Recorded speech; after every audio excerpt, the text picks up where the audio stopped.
Oh, hey, Ash. Hey, I made it. Ash! You made it. Yes. Hi! Oh, hi. Hello! How's it going?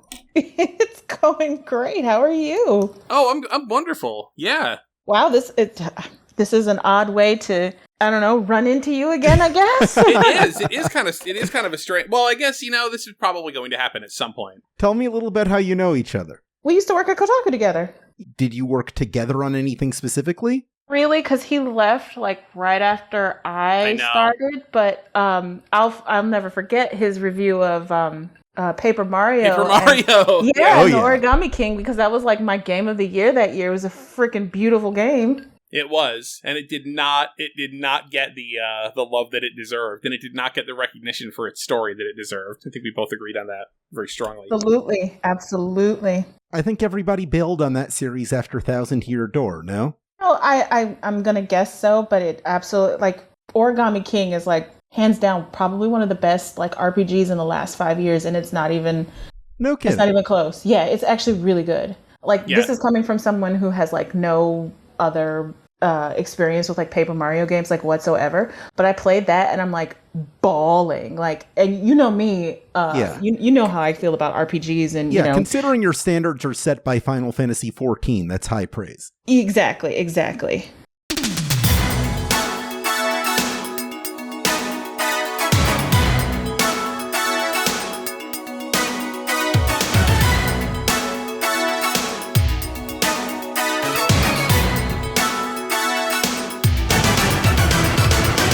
If this weren't a video game, I'd be on my way to prison. This is episode 252 of Insert Credit, a show where a panel of video game experts responds to a list of questions before getting cut off by a horrible buzzer. I'm Alex Jaffe, and today I am joined by my substitute panel of Frank Cifaldi. I'm not a substitute. I'm on this show. What are you talking about? You maintain continuity. You're like the Martian Manhunter of the group, in that no matter how much the roster changes, you gotta be there. I'm the continuity cop from the Ambush Bug comics. Yeah, you're 80s. Johnny BC. Yes. Exactly. Joining us as well is former guests and friends of the show, Ash Parrish. Hi. Nice to be here again. Glad to be back. Always a pleasure. And Chris Kohler at the last minute. I sent out a general blast to our previous guests to get somebody fill in a third chair, and Chris showed up. That's right. In class, just because I'm a substitute doesn't mean you get to act up, okay? I've got my eyes on you. Okay, so we're going to do something stupid this week. This is something we did about 90 episodes ago, and we had a lot of fun, so I'm returning to it. We're returning to Quora, the website where people ask their questions to the internet, Yahoo Answers style. Yeah. And anyone can give their informed and helpful responses. I'll be sharing some of the top questions from the video games category as of this recording, and we'll do our best to address each of them with, I'm going to say, 3 minutes on the clock. We'll start with the most popular question in the video games category right now, right at the top of the topic. Number 1. Are there any reasons to choose a female character in video games? Oh my god. What? Discuss. Yes, if you want a superior experience. Exactly. We need look no further than Mass Effect 2 and 3. Wow. And all of them. So yes. That's true. That's it. No notes. That's it. Yeah. How else are you going to get a Jennifer Hale? I mean, what else? You got the Black Widow perk in Fallout New Vegas, kind of useful in some situations. That's true. My friend Donnie was really into NetHack when we were teenagers, and he gave me this advice: whenever you're rolling a new character in NetHack, you always pick a female character, because if you get transmogrified into a monster, then you'll have the ability to give birth to other monsters. That's both practical and kind of sexy. Yeah. Like how... Wait, okay, so so that implies that there's monster fucking going on in this game, yeah? Sure, they say everything's in NetHack, and monster fucking is a thing. Awesome. So this is already an Ashley-themed podcast already. I'm sorry. Just by virtue of you being here. Chris, why play a woman in a video game? As if you play Chun-Li in the original Street Fighter 2, you can jump off the wall and then do the head stomp thing, which nobody else can do. And it really aggravates people when you do it to them. So, I mean, why would I pick anybody other than Chun-Li? I have no idea. I want to also add in that for the most part in character creators, ladies got the good haircuts. That's true. Oh, yeah. That depends. Yeah?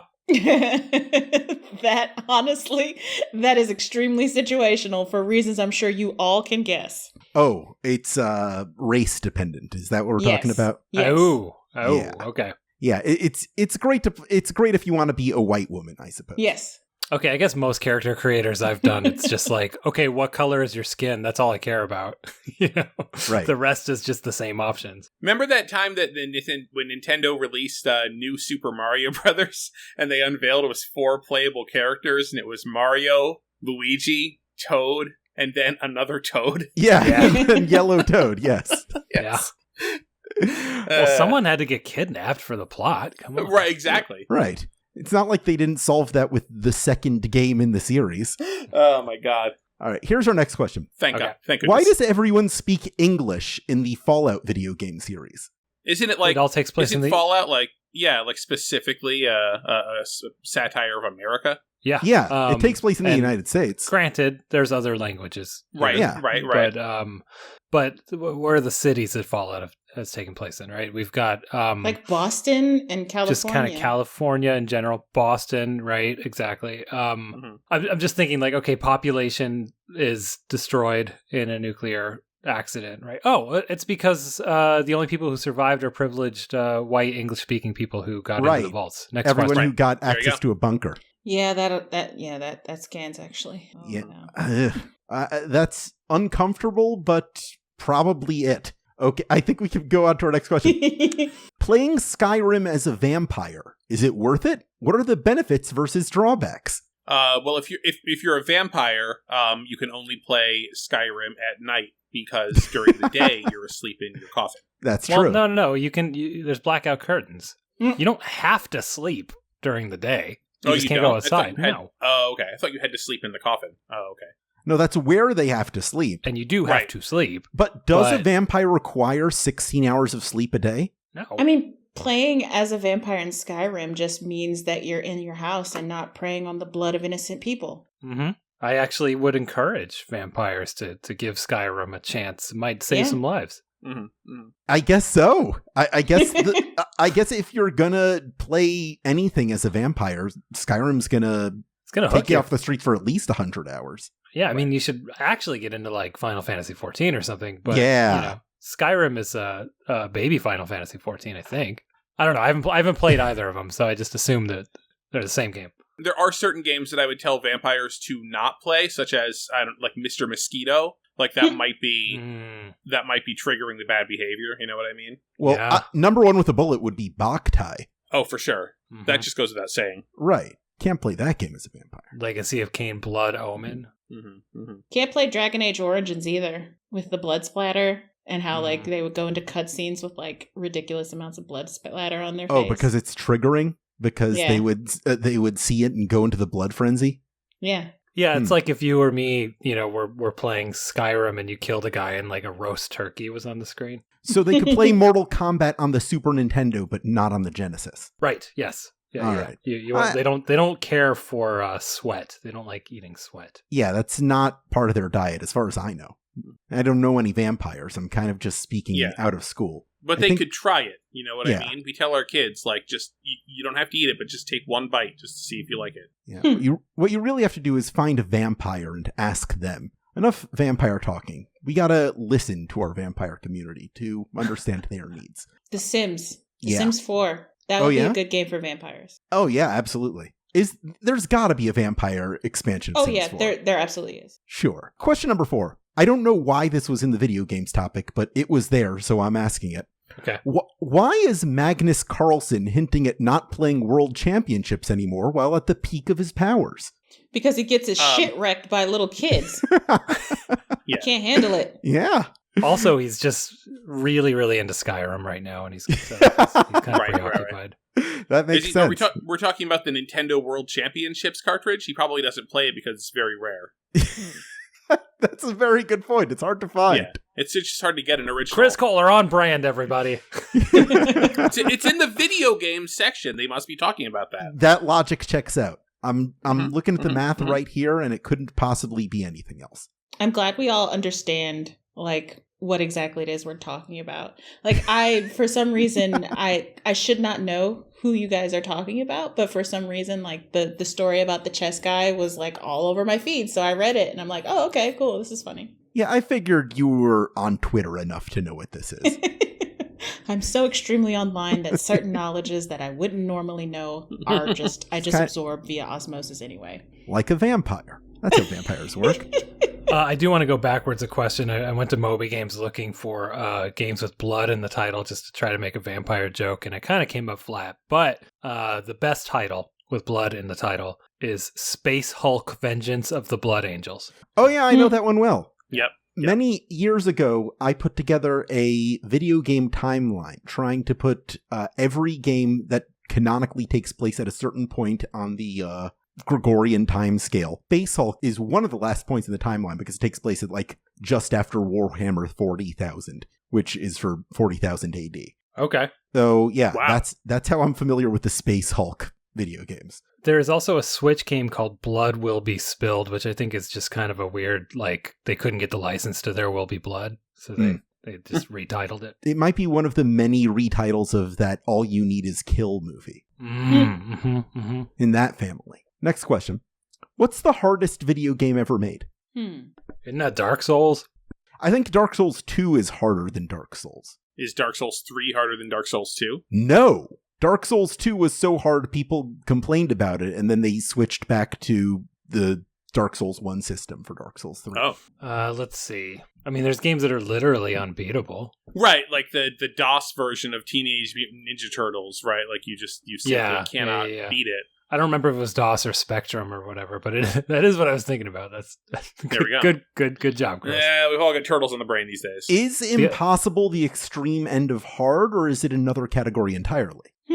Good question. Probably another category entirely for purposes of this discussion. That Beat Takeshi game for the Famicom is considered to be like one of the most like deliberately unfairly difficult. You have to scream into the Famicom microphone for a long time to beat it. Yeah, but I mean, he beat it on Game Center CX on the first episode, so it can't be that hard. Right. Okay. It's a good point. While not being a function of difficulty, I remember the old DOS Carmen Sandiego game. You cannot catch Carmen Sandiego unless you have like a certain almanac, because you have to like find a keyword on some page in a physical book in order to catch her. So, yeah.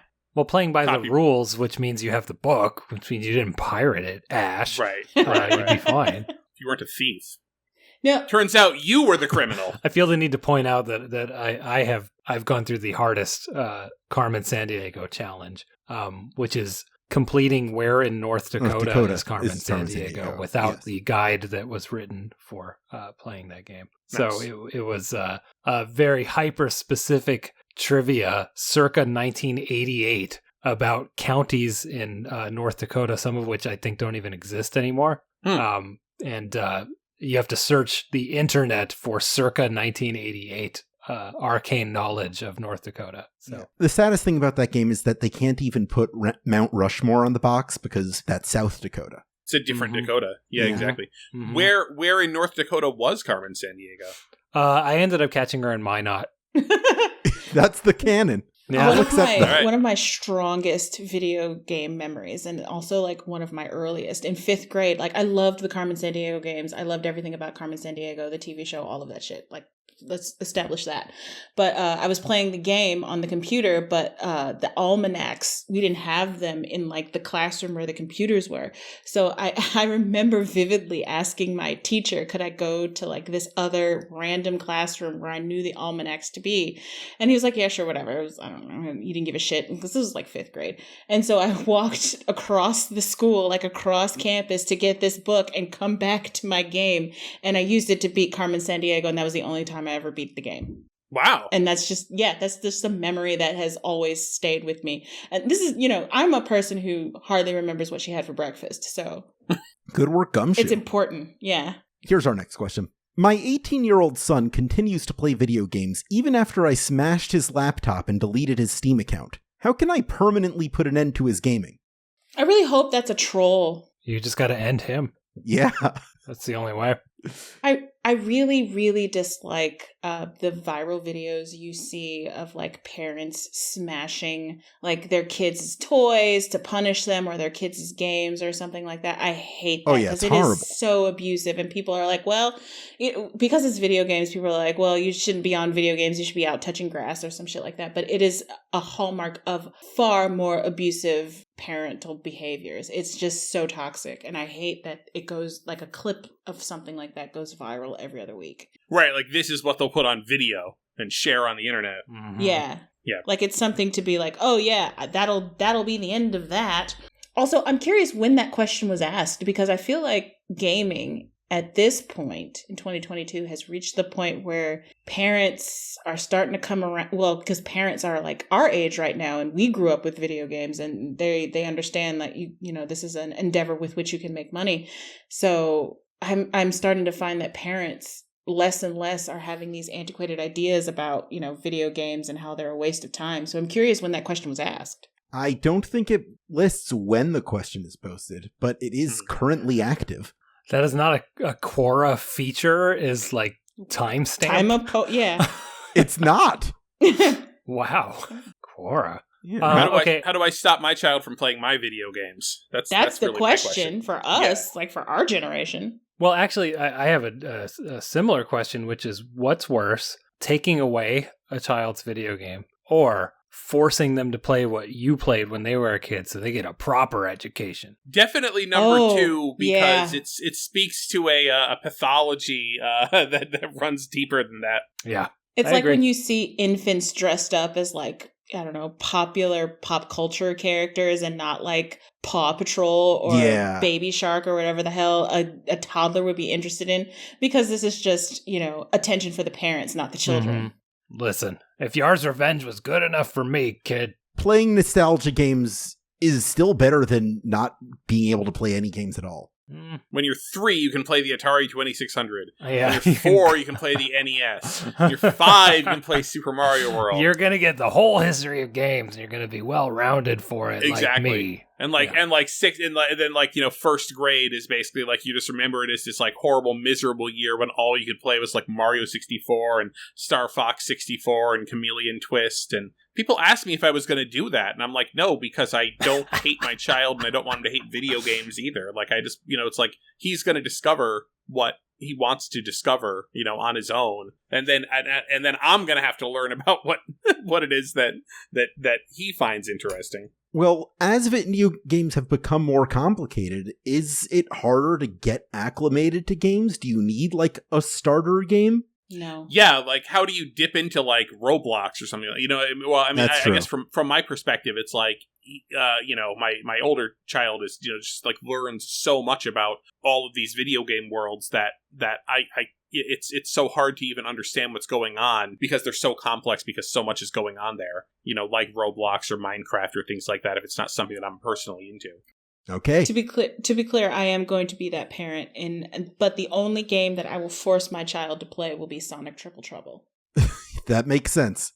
I think you get one. You get one you can force your kid on. Triple Trouble? Yeah. It's the best handheld Sonic game. Like, it is legitimately, like, Triple Trouble is better than Sonic Advance, all of the DS games. It is like the unsung hero of Sonic mobile games. That was like the first thing you wrote for Kotaku, right? Like when you came on board, it was like you just wanted to write about Sonic Triple Trouble, and we ended up doing that piece. Whereas I guess the sung hero of Sonic games would be Sonic Heroes.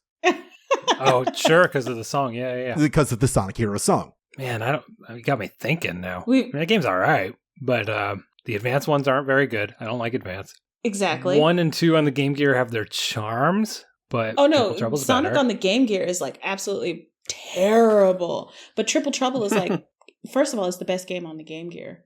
Let's get that out of the way. And it's probably the best non-main console Sonic game in existence. I'm fairly positive about that. Just the way that you earn the Chaos Emeralds and the stress that those Chaos Emerald levels like induce are just like, it has not been repeated. Because you have to let you go into these like special zones and you have a time limit and you're presented with these like homogenous looking levels that you have no idea how to progress through, and the way you progress through them is like kind of counterintuitive, and it's very easy to soft lock yourself.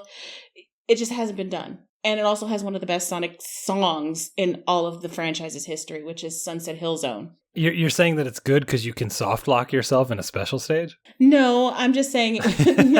Funny. No, I'm just saying. That's how games were when I was a kid. We soft lock both ways in winter barefoot. No, it's just that it's extremely complicated for what you would expect, and it's just more intricate than any other Sonic game I've ever seen. It's just fucking good. Yeah. Frank? I'd rather play Rush, but... what's the best Game Gear game? Okay, the best Game Gear game. Ooh. Yeah. I'll have to think about that. Brandon, if he listens to this, which he won't, is probably screaming. He might listen to this. I bet he'll listen to this. Chris, what's the best Game Gear game? I don't have a favorite Game Gear game. Game Gear was not something that I got too deeply into as a kid, and I've played a lot of Game Gear games since, but I have not identified any one particular game as like, oh, this is great, this is my favorite. Yeah, like I had one, and I'm not going to be like, yeah, this one that I owned is the best thing on the system, because I don't believe that's true. Like I probably played Lemmings on it more than anything. I'm not going to say Lemmings is the best game on the Game Gear. I don't know. I don't have anything that comes to mind. I'll think about that though. We may revisit that in the future. What are some free game engines that can be used to develop indie games? Twine. RPG Maker isn't free? I think it's free, isn't it? Because that would be my answer if it's free. There's a free trial. Oh. Okay. Because that's how we got Undertale. Yeah, that is how we got Undertale. Isn't Homestuck technically how we got Undertale? I mean, yes, but in terms of like Toby Fox and game engines go, like that was All right. I mean, there was funding involved. The meme with the small dominoes leading up to big dominoes, and the small dominoes is MS Paint in 1980 whenever. The big domino is Sans winning Sexy Tumblr Man. Oh, God. The poll, and it inadvertently killed Elizabeth II. You know what? I was timing how far we would get into this episode before that came up. I think we made it 27 minutes. Congratulations, everybody. I want to gloat about a version of that on my other show, the Video Game History Hour. We had Howard Scott Warshaw on the show, and time to ET was 45 minutes. We were trying to avoid it. Wow. And, he finally brought it up. It's like, oh man, I thought we'd get through a whole show with that without guy, talking about ET. But he just had to. He did it. He went there for you. He knows what the people want. Best free game engine is pencil and paper you find in your immediate surroundings. I can respect that. I agree. All right. Solved. When you play a 4X game, do you play tall or wide, and why? Okay, you're going to have to explain this. I thought 4X would just like increase it both horizontally and vertically. Like if you what do they mean 4X? Is that like 4K or what? I don't understand. Stellaris is an example, and they seem to be different ways of building your resources. Like wide represents trying to amass a lot of territory, and tall represents trying to amass a lot of resources and build up your defenses within a territory. None of that makes sense. You guys have fun with that. What is the actual question? Because I don't know what we're talking about. The question is, when you play a 4X game, do you play tall or wide, and why? And why? Oh, God. Civilization is a 4X game. I have never heard this distinction before. Where did it come from? You guys are making up words. This is stuff that's new to me. Well, I play tall because I'm just generally walking tall. Like Dwayne "The Rock" Johnson? Yeah. Right. Yeah. Hierarchy of power is about to change. Yeah, Ash knows what's up. Ash knows me. Yeah, I like tall as well because wide feels too colonialist to me. I'd rather focus on improving me than conquering everything around me, you know? Right. Well, yeah, and I don't like wide because I kind of have some body issues around that, you know, so I don't want to express that in a game, and I go to games to escape from that. Does that mean you go for the culture victory in Civ 6? I think that's it, yeah. I think if you play tall, you're going for the culture victory. All right, the official insert credit stance is we play tall, not wide. All right. Established, so ordered. This will be our last question before the break. What game has the environment that blew your mind? Ooh. That's a good question. Take your time. It's not like we have a buzzer. Or like anything. it doesn't have to continue blowing mind, right? Like No. it could just be like the time you played it kind At of the blew your time, mind. sure. And for me, that's probably Minecraft. Yeah. You know, just digging around and just being like, wow, this is just kind of infinite. If I go down here, there's like caves and stuff. Yeah, it's Minecraft. Oh, I think you misheard. I said blew your mind, not blew your mind. Not to be like me, but I think the answer to that question is both Mass Effect and Minecraft. Mhm. I'm at least for Minecraft, like I'm a big fan, or not Minecraft, World of Warcraft. Excuse There me. you go. I'm a big skybox person. Like I love to look up and look at the sky. So if you have a pretty skybox, I'm going to like really be into your shit. I think World of Warcraft Burning Crusade expansion, there's a zone, Nagrand. It is like my favorite zone because the skybox is so freaking pretty. Like it's so blue and it's like, oh, it's just like so idyllic, right? And it did it again in the recent expansion, Shadowlands. I forget what zone it is because, you know, by this point I've been fully converted to Final Fantasy XIV and all of my WoW knowledge has been overwritten because I can only contain one MMO knowledge in my mind at one time. That's why I don't read Marvel. But I think it's like not the night elves zone, but like the zone with like the super nature zone.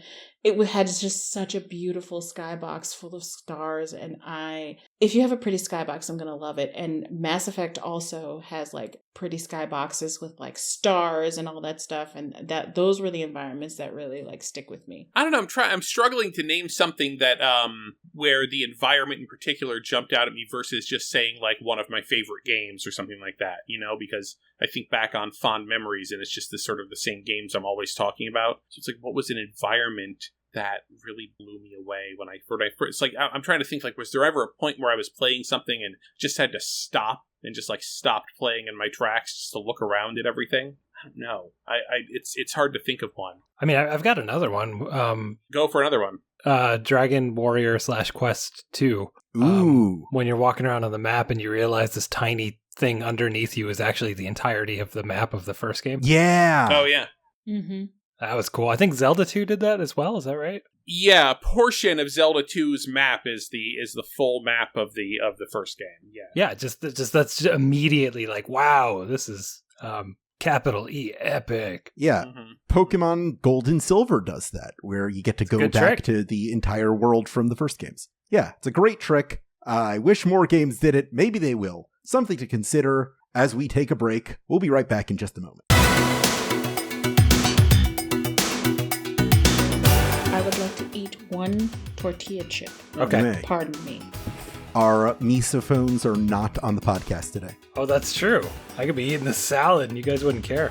Yeah. I don't know. Chris, do you have misophonia? I actually do. Oh! The way that, well, I mean, Ash muted, so it's great. It's okay. I didn't know that. Okay. Wow. Yeah. See what happens when you ask people things, you learn something new. You learn something, yeah. Welcome back to Insert Credit. We're halfway through our Quora Spectaskular. Our next question is one that might require a little bit of explanation, but one we should be versed in as ostensible experts on the question of who would win in a fight here. Where do you scale the game Sonic? Where do you scale what? Where do you scale the game Sonic? The game what? The game Sonic. Sonic? Sonic. Okay. What does that mean? Where do you scale the game? Where do you Sonic? scale the game Sonic? Where do you scale the game Sonic? Okay. Here's an explanation. Oh, Frank, you answer, and then I'll provide an explanation. Well, you drag your mouse to one of the corners, and then it becomes a line with two arrows diagonally, and then you click and drag.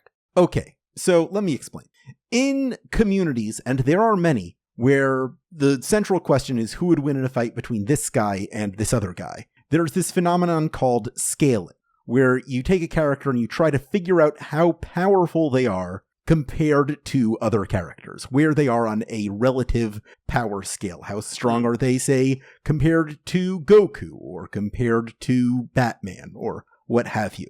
Now, when they say the game Sonic, they're saying we are only considering Sonic the Hedgehog based on what we know he can do from the games themselves. Not tie-in comics, not TV shows or movies, just the in-text central video game Sonic. With that evidence in mind, and only that evidence, how powerful is Sonic the Hedgehog? Pretty fucking powerful. Like a 1 out of 10? What?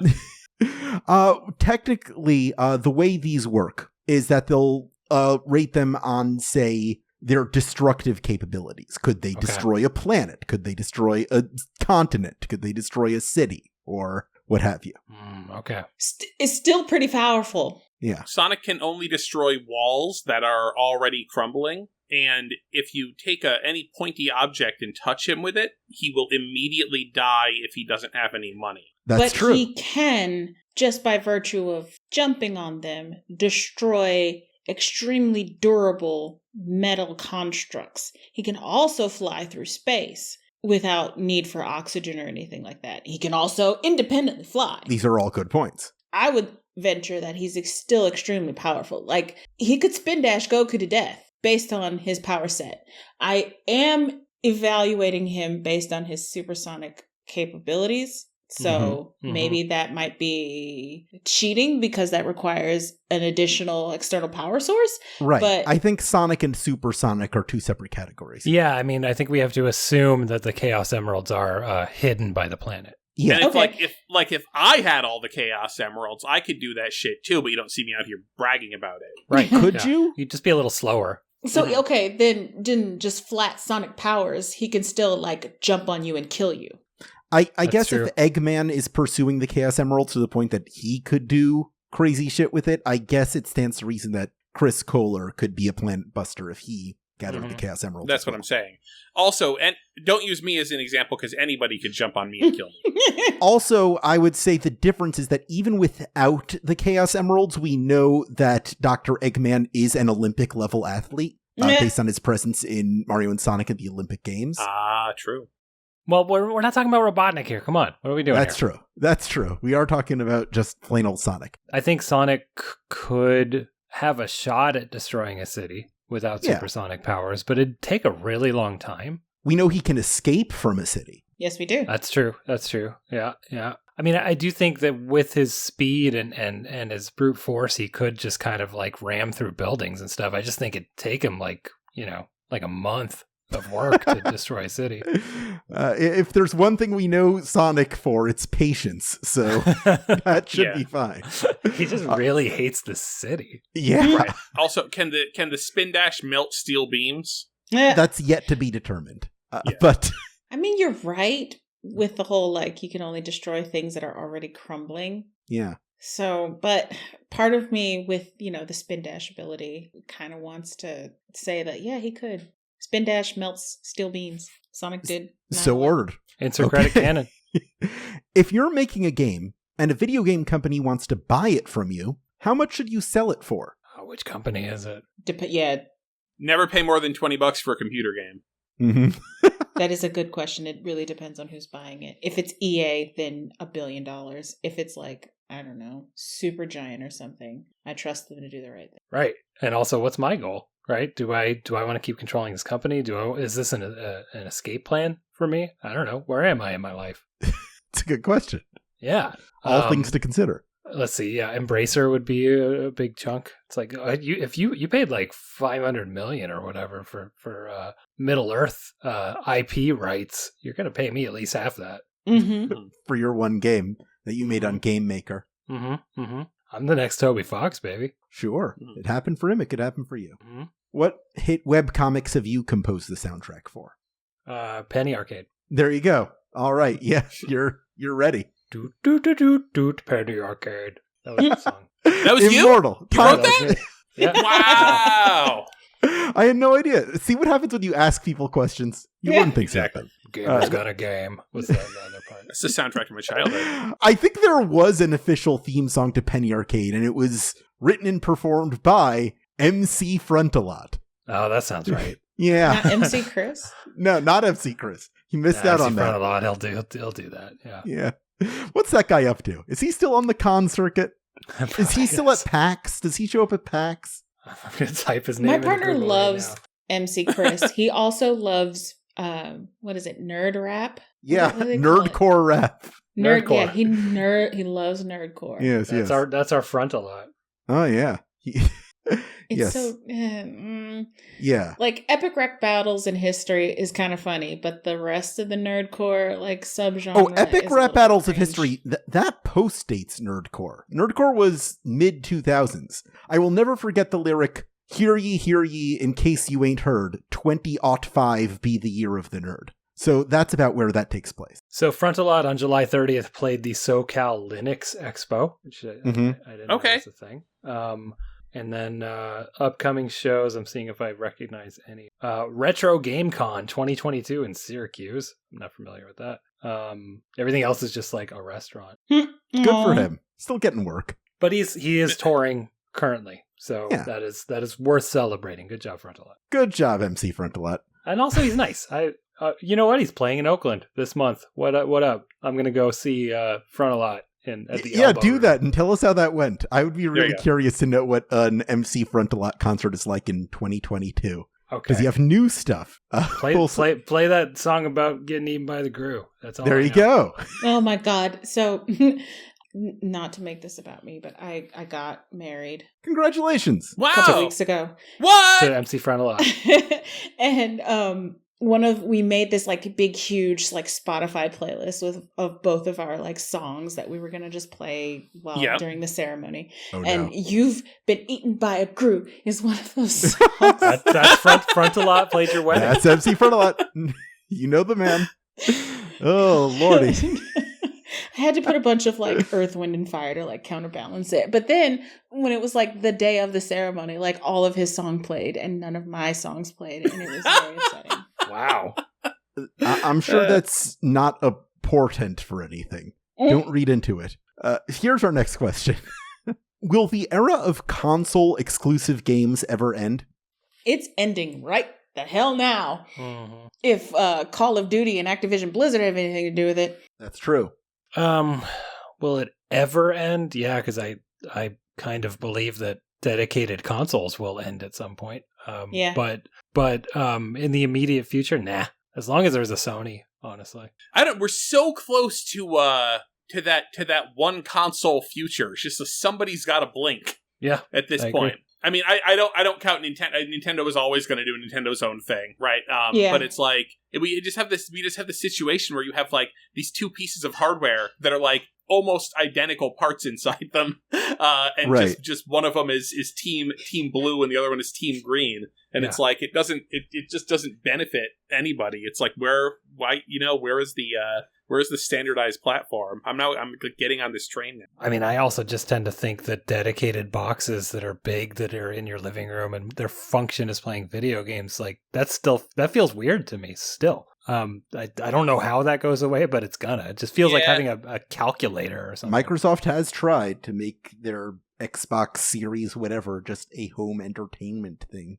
Yeah, that was not the right move. Well, the Xbox One was not the right move, but I mean, I think Microsoft's move away from the Xbox as the only place where you can experience this content. Exactly. And trying to get it to the point where you can play it on the PC, you can play it via streaming, and like we don't care where you experience it. But I don't know, I still think that there's especially when the hardware maker is still the main producer of software, there is still going to always be that ability to take a bath on the hardware from a profit standpoint, so you can sell people the software, and so it's always going to be much cheaper to just buy a dedicated game playing machine, and as long as that's the case, it's like it's still going to stick around because they can essentially subsidize it and give it to you. I think as we move towards everybody getting their own like subscription model, console specifically, like dedicated hardware, that's not going to be a thing. Like you've got the Samsung TVs that you can stream like Game Pass to, and it's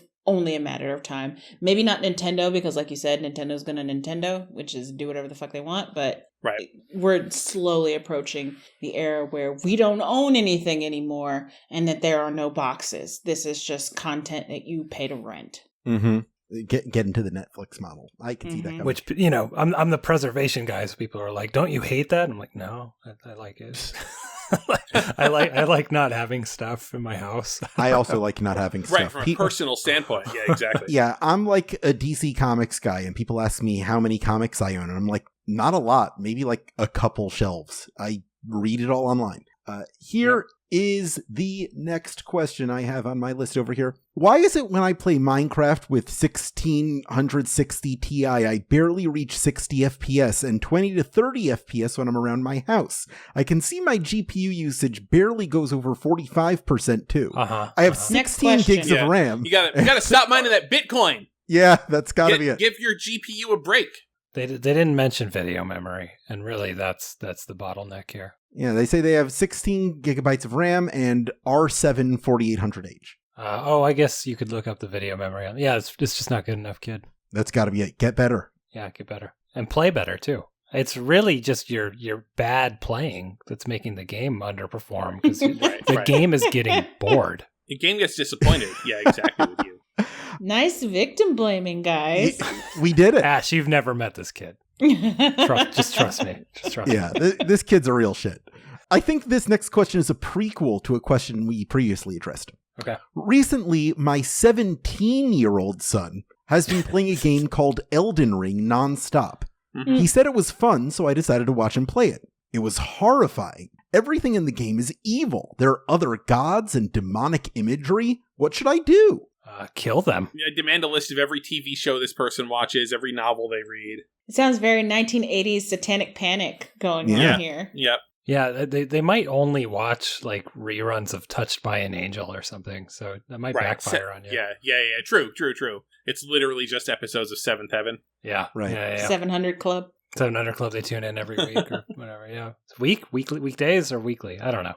Whatever it is, I'm watching it. So, what should the parent do about the fact that everything's evil in that game? Yeah. Stop watching it first. Well, stop watching it, but also, I don't know, if they're evil, don't you want to, like, destroy them? Get in there. Yeah, exactly. The kid will teach you how. Yeah, you're destroying the demons. Exactly. Yeah, I feel that's like a lot of right?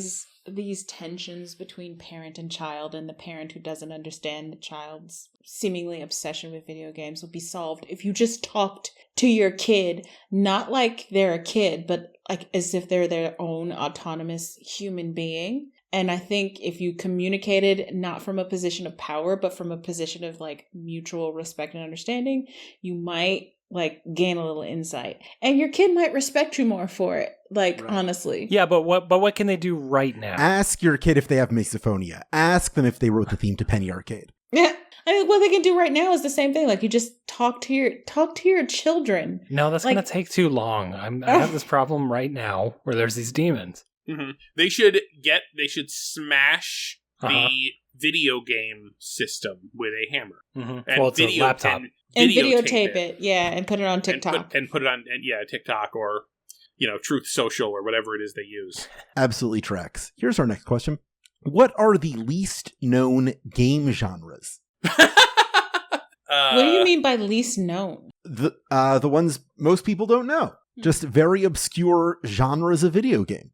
I was just reading about the fact that you would have been able in the early to mid 1980s to talk about the genre of games known as like painter games. And the idea being a game in which your character had to cover every inch of territory. So like Qbert would be considered a descendant of a painter game, or Miner 2049 or something like that, where you had to just the goal was to get your character to step at least once on every part of the environment. That sounds like a proto Splatoon. Yeah. Oh yeah, sure. Yeah. That's a modern painter game. The genre's back. I would say one of the least known game genres, at least among us, is 4X games. Yeah. Yes. Yeah, we don't know about that. Okay, so because we're a little bit older now, and the people who are playing games are younger than us, and they didn't grow up in the same times we do. Edutainment They're games wrong. Oh, yeah, I see. You're going. Are kind of relatively unknown, because I'm thinking of games like Carmen Sandiego, Oregon Trail, Odell Lake, if anybody has a memory of that game, Number Munchers, those kinds of games that have been like designed specifically by like teachers in the case of Borderbund to like teach you something. And I don't think that is a thing anymore for the most part. I think it's very, very, very, very much a thing. It's just not in the video game industry. Yeah. Is what I think. Correct. Yeah, there's like interactive websites and stuff and apps, and yeah, there's like I think there's probably more of that than ever. There's plenty of apps. There's plenty of apps. I'll tell you right now. There's plenty of apps, but no games. Yeah, they're just not on Steam or whatever. But not on They moved them off of the gaming console and they're on iPad because that's where the audience is. But they don't call them edutainment anymore because that started to turn. I mean, I started to turn people off. It always turned people off. Nobody likes to hear about education. Nobody likes to hear about edutainment. Everybody just wants to hear that it's a game, and then the parents can look at it and know, my child is learning something, but like they absolutely do not pitch it to kids as play this and you'll learn something. They're like, it's a fun game.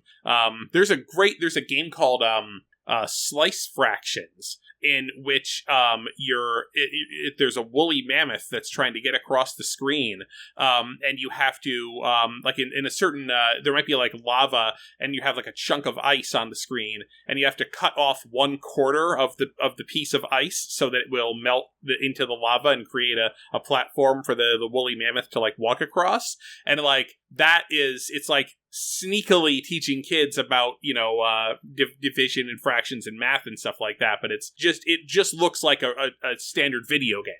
I think that's gotta be it. Our next question is gonna be our last one before the lightning round. Are there any games that can actually earn PayPal money? Oh, Jesus Christ.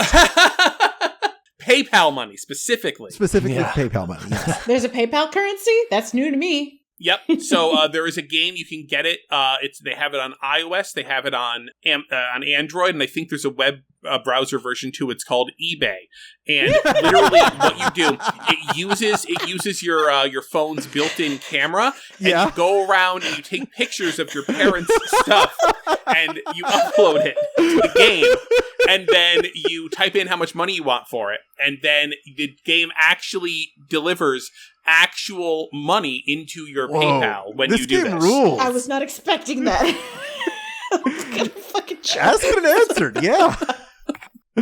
With that, we're going right into our lightning round. For their next season, the Overwatch League has asked you to come up with a new slogan for each of their North American teams. So I'm going to name a team, and you have to give me a new slogan for that team. Do you want to give each like person? No. No? Okay.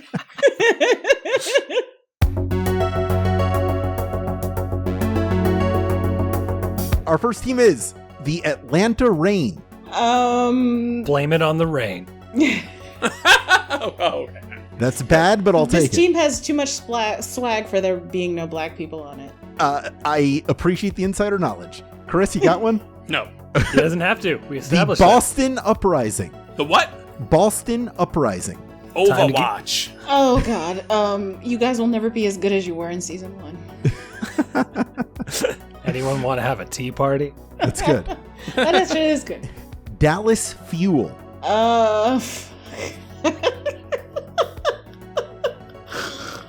Something about lighting chemicals on fire and setting your state on fire. We're millions of years old and buried underground. Yeah, that's a good one. I like it. Dallas Fuel, Dallas Fire, Dallas gives you what you desire. Yeah, Dallas Fuel, Dallas Fire, Dallas That Which I Desire. Yeah. Florida Mayhem. You should be Miami Mayhem. It doesn't really make any sense. I say it every time. That is it right there. That's it. Florida Mayhem. We should be Miami Mayhem.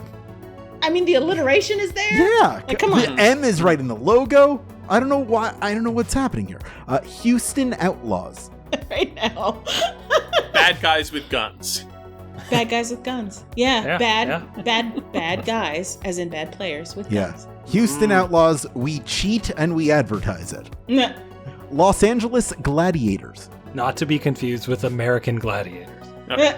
Although they technically are as a subset. Los Angeles Gladiators. That smell isn't us. It's good. No, because it's the Los Angeles Valiant. Los Angeles Valiant. Ew. Oh, It's hard to be Los Angeles when you're located in China. That's fair. New York Excelsior. Oh boy, you're never getting that back. That's the theme. You're never getting that back. And people who know will know. If you know, you know. If you know, you know. New York Excelsior. Nuff said. There you go. New York Excelsior. Hey, I'm sprinting here. Philadelphia Fusion. You're also never getting that back. That sounds Philadelphia Fusion. It's not a sushi roll. Yes. We're not a suit. I like that. San Francisco Shock. Will no one rid me of this meddlesome Los Angeles team? So San Francisco Shock? Yeah. Yes. I will not make any explanation. This is funny because I'm sitting here watching Overwatch League right now, and it's the London Spitfire. I assumed you would be while we were recording this. Versus the Toronto Defiant, which is really funny considering the news that has happened today. So, like, the Commonwealth girls are fighting right now, and it's tied up 1-1. So it'll be really funny. I'm going to say San Francisco Shock. This is the big one. San Francisco Shock. Ooh. Yeah, that's poop on the ground. Get used to it. Oh, Jesus. We just talked about them. Toronto Defiant. At least you're not the worst Canadian team. Vancouver Titans, the worst Canadian team. The worst Canadian team. And it didn't have to be this way. You will forever be cursed. And we'll finish off with Washington Justice. Attorney at law. Yeah, I like that's actually really good. All no notes. Yeah. Congratulations, Frank. You're our winner. If I remember to make you do the first question next time, which should be in a couple weeks, then you'll do that. This is the point in the show where we do recommendations and remember to plug our own projects, which we're often neglectful of doing. So please remember to do that while also telling our listeners what they should be doing on their own time between episodes. I'm not going to dictate that. You can give them a suggestion. Well, I don't like anything or do anything, so I don't really have any That's not true. contributions. You have your own very good podcast, and you I mentioned it earlier. Well, yes. We'll do that. Video Game History Hour. It's me and Kelsey Lewin, and teach us some video game history by bringing in a guest who already did the work instead of us doing the work. It's a brilliant concept where I don't have to do a lot of work.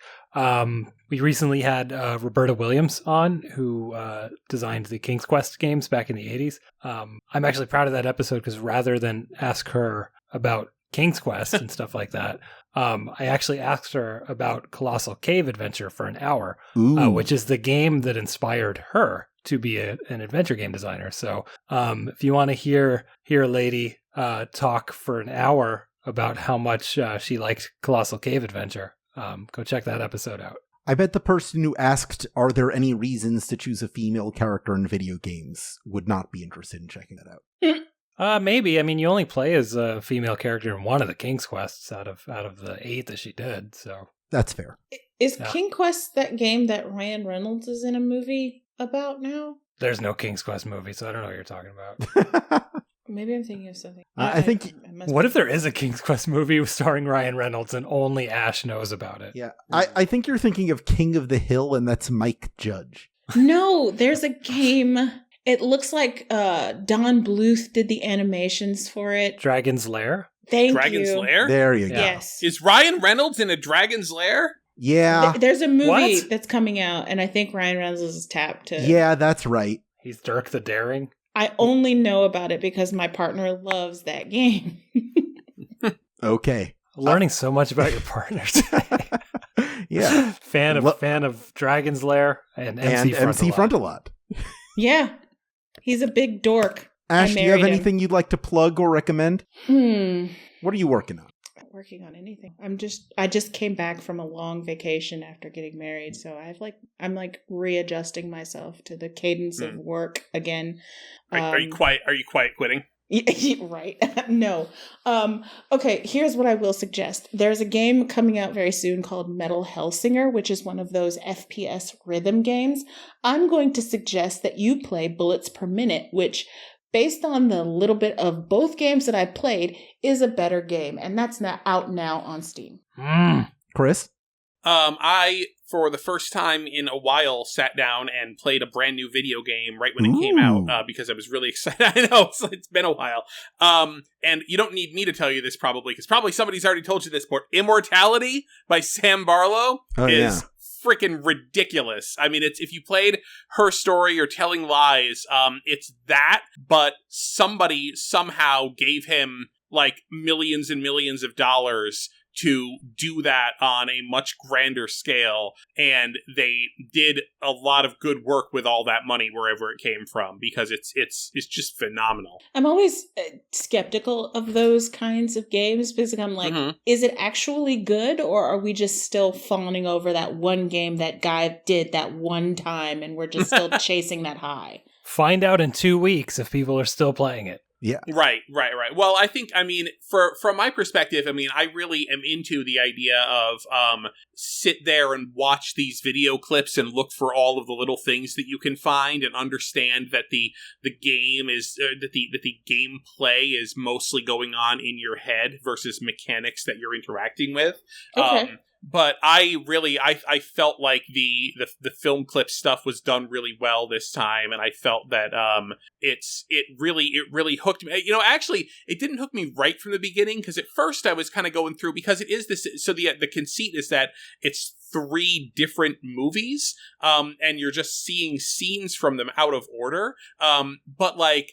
So at first it was kind of like, okay, what's kind of going on here? But like once it got its hooks in, then I was like, oh, I have to find everything, So it really, for me, it works really well. Okay. So last question: did you play on Netflix? Can you play it on Netflix? I believe you can. Oh, I just played it on my computer, and I played it on my PC with keyboard and mouse, thinking that was going to be the best way to use it. But then I've heard a lot of people saying that I should have played it with a controller, but it was fine for me with keyboard. We really are getting to the post-console future.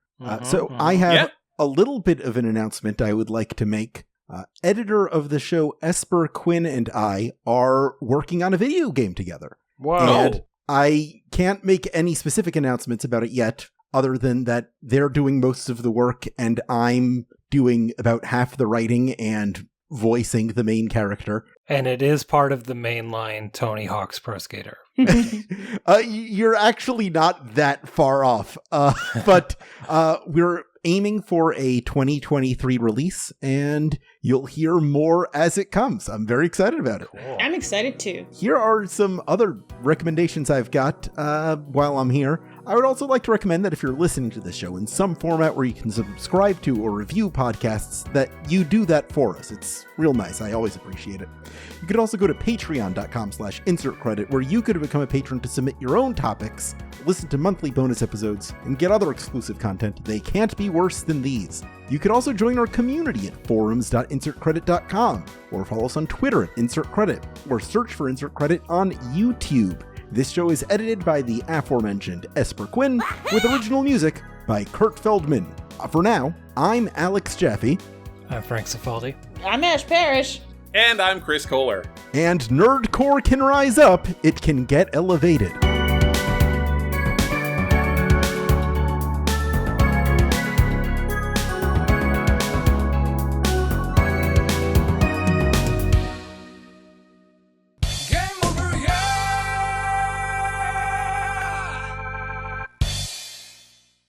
Very nice. I hate that. Thank you very much. That's a line from an MC Frontalot song. I remember. Yes, I know. That was the song that I believe was on the wedding playlist. Did you walk down the aisle to that? No, I actually walked down the aisle to Kingdom Hearts 2's Dearly Beloved. Good choice. Wonderful. I don't know. If you're going to walk down the aisle to any song from Kingdom Hearts 2, I think it should be Swim This Way, We'll Sing and We'll Play. Oh my God.